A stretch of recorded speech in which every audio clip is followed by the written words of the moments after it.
Hello, this is Brianna from Brianna is Going Places, and this is my 2022 in review.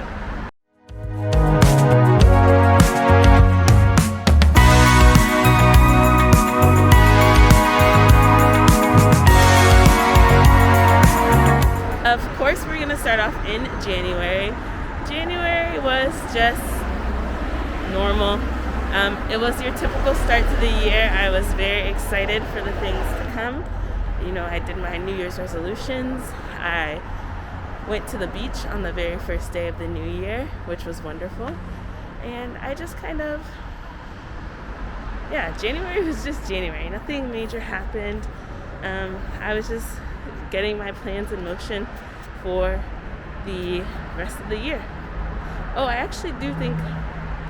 think I did sign my contract to work at a school in China in January. It was either January or February. Next up we have February.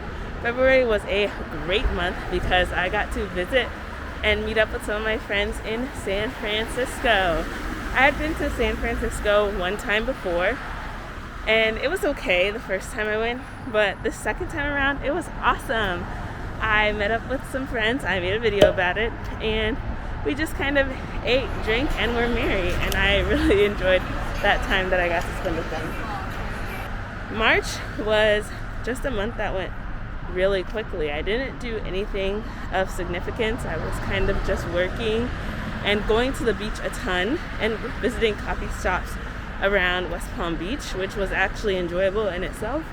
So it was very much a chill, getting ready, the frost of winter coming off and getting ready to bloom. In April, I got to go to Chicago and visit my friend Claire. It was an awesome trip. It basically 98% solidified the fact that I want to live in Chicago. Every time I visited Chicago, I've really enjoyed it, and I've just gotten to have a good time with my friends and eat good food and be a part of the comedy scene, be a part by going to shows. I don't know if that's considered being a part, but I got to do all those things and I really enjoyed it. I really enjoy the feel when I'm in Chicago, and April made me feel like, Chicago could be my place. April was also super significant because I put in my 2 weeks notice and had my last day working at my job, which was just worked my last day at my second job as an adult, and I feel scared and excited and nervous and proud of myself. I'm feeling a lot of things, which was very terrifying. It made the fact that I was going to be moving across the world even more not permanent, but it solidified the fact that I was moving across the world. I gave up on my job and oh my god. And here I was, ready for an adventure. Next up was May. In May, I called it my farewell tour. It's where I visited my friends. I went to DC, Sewanee, Tennessee, and Colorado, Denver, with a pit stop in Atlanta. And I was visiting my friends and saying bye and getting to see them one last time before I moved across the country. In May, I was also feeling all of those, oh my goodness, am I making the right decision type feelings that one might feel if you were about to uproot your whole life and go someplace that you've never been before. In June was the moment. I did have a very scary meltdown in the end of May, beginning of June, because I realized I booked a wrong flight. Back then, China was only allowing one-way flights, or one non-stop flights, and I thought I had the non-stop flight, but I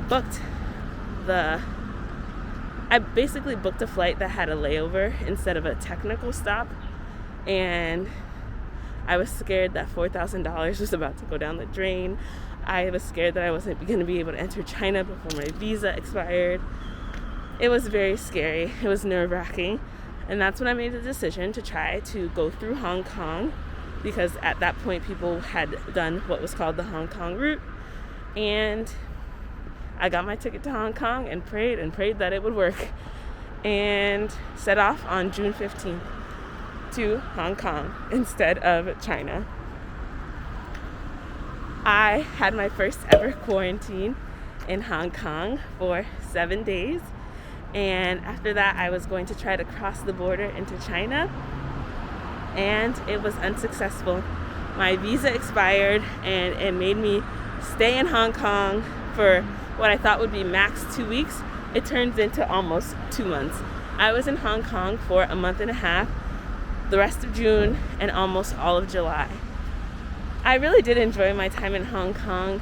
I did make a good out of a bad situation. I basically ended up, just enjoying being leisurely, visiting different coffee shops, visiting different sites, eating good food in Hong Kong. So it was actually a nice little pit stop on my Asia adventure, even though it caused me to spend a lot more money than I thought I would have to spend, aka I was in an Airbnb for a month and a half. I was eating out because my Airbnb didn't really have places to cook, so it was a huge money sink, which was unfortunate, and now I'm trying to get out of. But I am excited to go back to Hong Kong, and I still have a lot of stuff to show you from Hong Kong, so you'll see that eventually. Finally, on July 30th, I crossed the border into China and went to a hotel for another quarantine. This time it was a 10-day quarantine.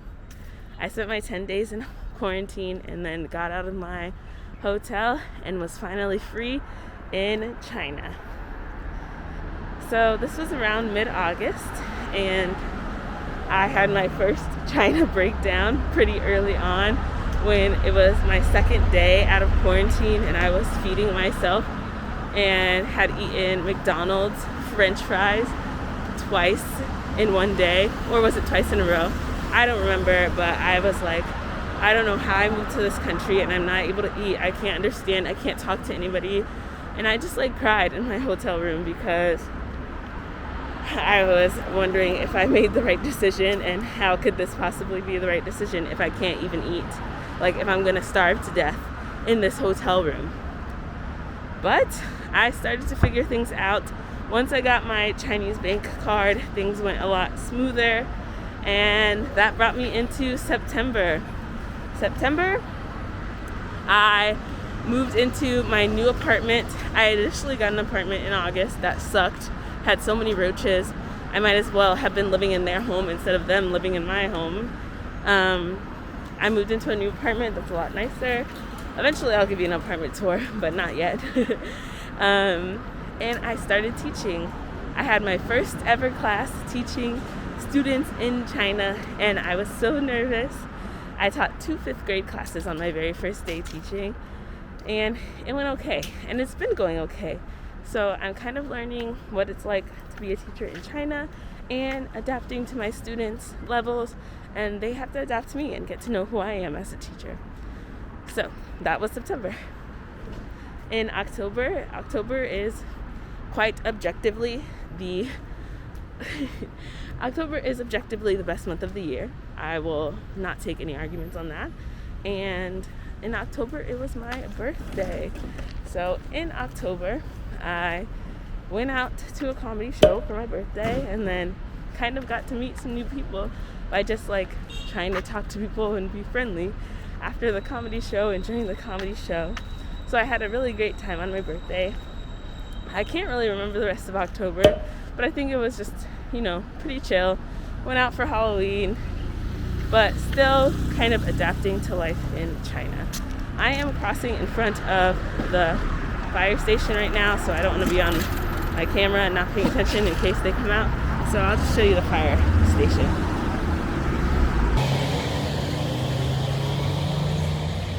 November would have been a little bit of a chill month, except for the fact that in November I attempted NaNoWriMo, aka National Novel Writing Month, and that took up a lot of time that month. As you can imagine, trying to write 50,000 words / a novel during the month of November, that's going to take up some time. So I spent a lot of my free time writing, I kind of established each night I would make some hot chocolate and just sit down and write, and it was really cool.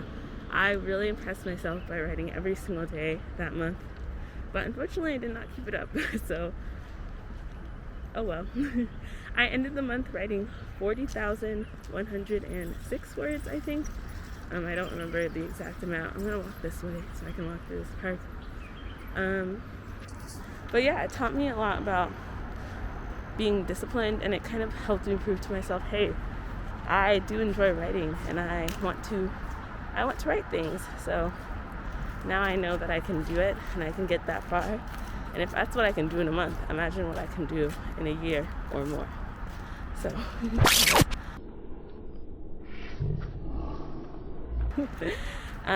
finally, that brings us to December. December hasn't held a lot of significance. December kind of has been a little bit, near the end, has been a little bit melancholy, a little sad, because here I am having to go through Christmas without anybody who's like close to me, and kind of just like coming to terms with the fact that I am here and I'm looking back on the year and seeing what went right and what went wrong, or not wrong, but what went the ways that I didn't want it to go. And I'm going into the second part, or 2023, and trying to figure out what I want 2023 to look like. So December has been a time of reflection, and also just kind of figuring out, a lot of looking forward, figuring out what 2023 is going to be like for me. I have said before to a couple of people, and I truly believe that 2022 has been my most transformational year. There has been so much change that happened for me in 2022. I quit my job, I moved states, I moved countries, I moved cities. Like, I just had so much transitional time. It felt like I was always doing something new, or always having to adapt to something. So I'm hoping that 2023 brings a little bit more stability in that, hey, I am still, living in a different country, but at least I know more about where I am and what I can contribute and what I want. And so I'm looking forward to that also as well. Getting rid of the transformation, boom, boom, boom, and diving into the, hey, I'm here and I'm ready to rumble. So hopefully I get to have a good 2023. Actually, I'm not going to say hopefully. I know that I will have a wonderful 2023 because I'm planning to. There are so many things that I want to do and I can see myself doing and that I'm excited about. And so we're going to see them come to fruition. So you'll get to see them on this channel. Brianna is going places. Thanks for tuning in to see what my 2022 was like, and I hope you stick around for a wonderful and exciting 2023. Bye! I'm pretty sure as I walked by, a guy was coming back from peeing, so I just saw him walking from a corner and zipping up his pants. Awkward.